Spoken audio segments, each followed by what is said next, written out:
Alright guys, welcome back to another EU4 video. Today we're going to be talking about my most recent campaign I did on EU4, and this was the country of Wu. It was quite a very fun game actually. It's got a bit of everything really. I'll show you the timeline right now, and you can see my economy. I make about monthly about 1,000 ducats, and I got nearly 600 ducats a month, like with all the expenses and so on. I have been harmonizing. I've harmonized 5 religions. What else? Okay, I'm gonna lose to French. I actually got to. That's the only American province I own. That one. In Africa, I only own this one. This province right here. Mahe. And I also own. I'll show you my subjects. I got Tirhut. It owns all of that part of India. I got Malacca. That is kind of my. I wanted like an Indonesia's kind of subject. I got Japan as tributary, and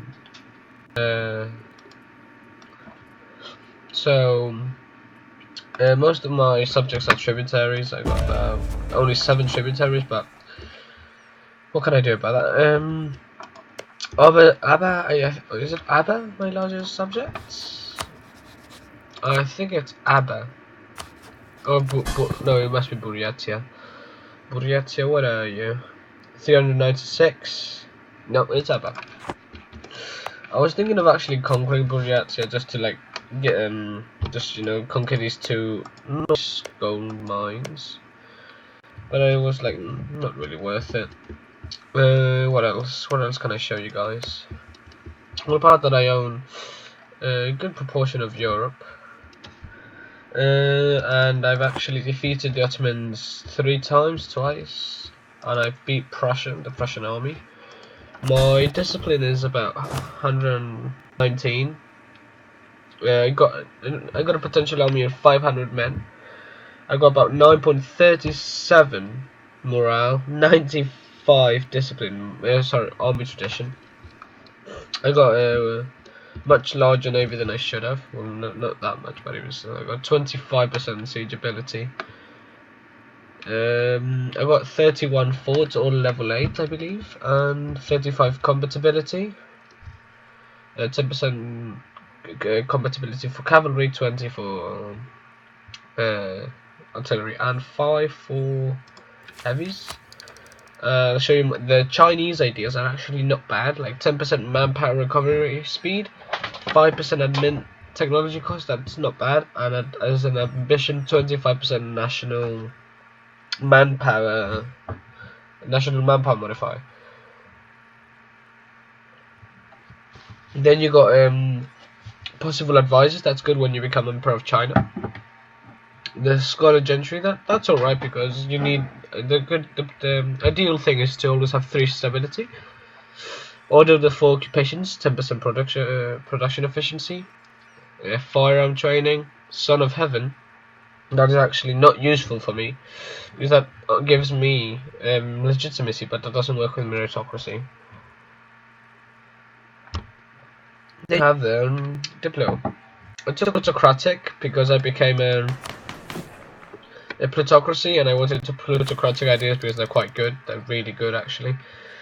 Then the economic, offensive, diplo, quality, expansion, trade, and defensive. That's a good set of ideas. Expansion was just to really just colonize these 3 provinces and the Philippines. Alright, so let's see the timeline. I think I only got 1 achievement with this. Yeah, I got Bright Spark. It was not bad. It was very easy. I've got right now, let's see, I've got 74 innovativeness, and I'm just become I've researched all except military, because the last one I had was with Viceroyana. Let's show the timeline. Alright, so let's go slow. So first of all, I started off as Ming. Then sorry, let's start that again. Like, I started off as Ming, and the first country, the first was Yan Miao. I gave them lots of provinces, so that way Ming would not have any provinces. Then I gave Tang all of this. Then I started off as Wu. I waited a few years, I believe, building up my army and so on. And I think the first war I had was with Tang. I'm not sure. I mean, the first war was with Ming. Yeah, I took Tang provinces and Miao just to block off Ming from any other outsider to take the Emperor of China. So basically, I think we had a revolt where this became a core of mine. Let's go quicker, medium. Then I had to wait another certain amount of time because I took quite a bit of aggressive expansion. Then I basically made Tang go small again. I took off me. Yeah, that was my core. I did lots of. I expanded sometimes way too quickly. Like I already doubled my development nearly. It was quite hard at the beginning because nobody really wanted to be my ally. Only Shun and Shi, but they were really weak in reality. Like she exploded like 3 times, and I'm not sure how they kept on staying alive. Yeah, I was trying to kill Ki for a long time. My biggest rivals were Ashikaga and Korea. They were really problematic.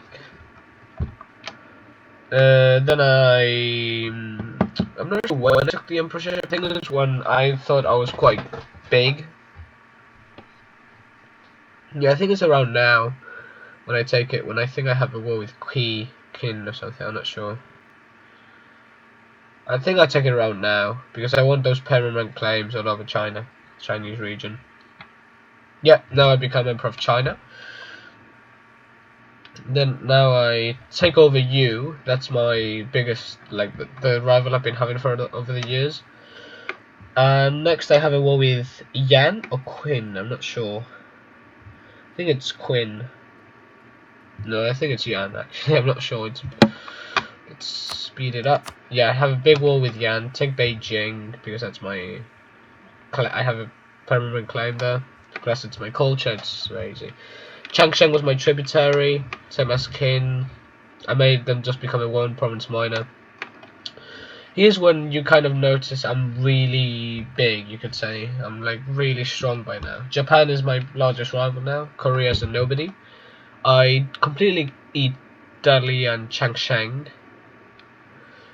I do some things you don't notice, like Tangu existed.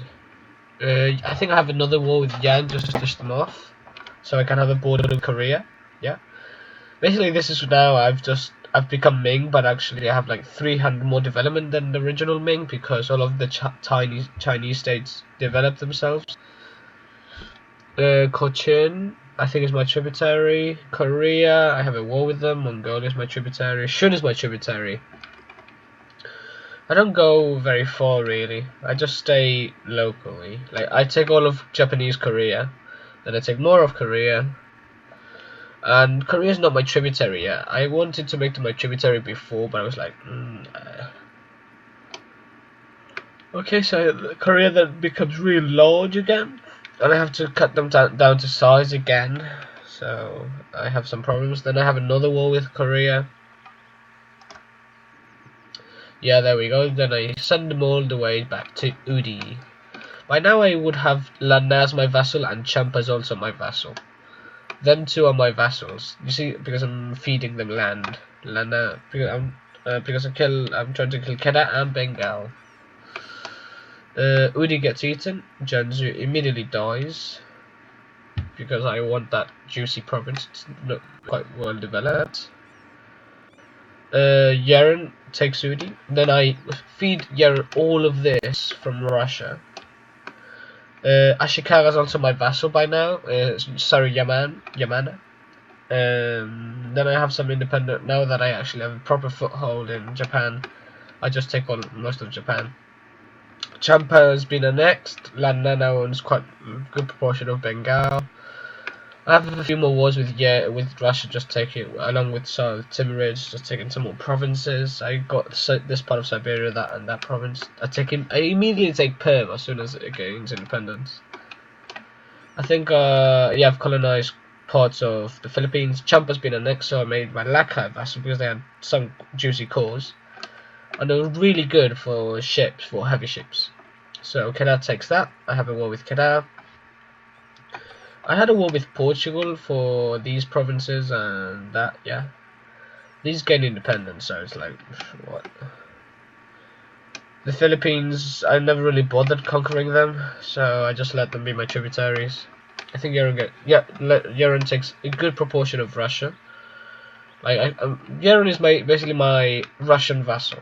I think Lanna has been annexed right now. Yeah, I take all of this, but then feed it back to Yerevan because of the extension. Japan became my tributary. Then as soon as I annexed Lanna, I made Tihata vassal. And then I fed lots of Vajrayana to Tihat. The last years of the game, Malacca. I also gave lots of lots of the French islands to Malacca. The year when Russia died because of me. Then I had a war with France right now. I think I'm at war with France. Should be at war with France. Well, I was at war with Vajrayana and it took too much land, actually. There we go. All of those French islands are Malaccan. Now I have a war with Prussia, now that I have the next year in. I gave them all of that, Russia. And that's about it. And I had the last war with Vajrayana. So, what else can I show you? My rulers. They were not bad for most of the game. What can I check that? Previous rulers. My first ruler. Let's see. My first ruler, please, was this guy. This was 526, not bad. And the second was 651. Most of them were over average. This one was not really good. He wasn't not good. He didn't last as long as others. So, but then I had this guy 663, and he lasted years. And I had like a 2-year regency. Then I had another not bad 1642, 426, right? Then I had 325, 444, 335, 125, not bad. That was not a horrible regency, but I've seen worse. 414052, bad regency. So Siberius, I call him that just cause. 334, another regency. I had lots of regencies like at the end of the game, and that really slowed down my conquest. Because look, they lasted about 10 years more or less. First regency here, well, the second actual regency of my country, more or less 10 years. Second regency, 10 years. Third regency, 10 years.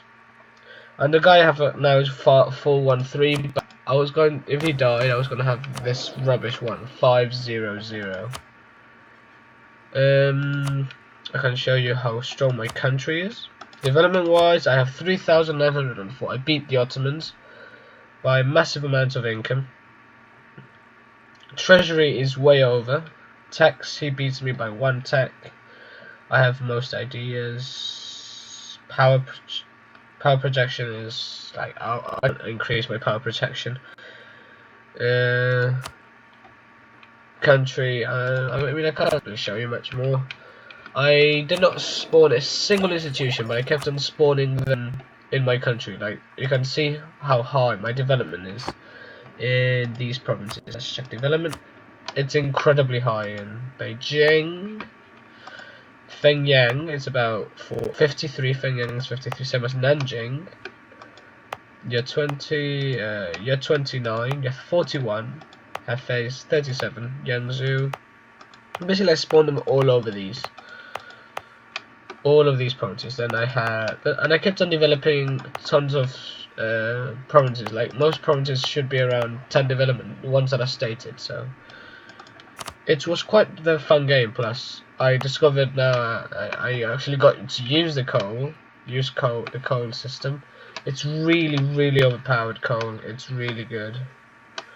I really had fun with this game. So I hope you saw and you just take notes on what I did. I don't know, whatever you want. And I hope you have such an amazing game as I had with this one. See you in the next video, guys.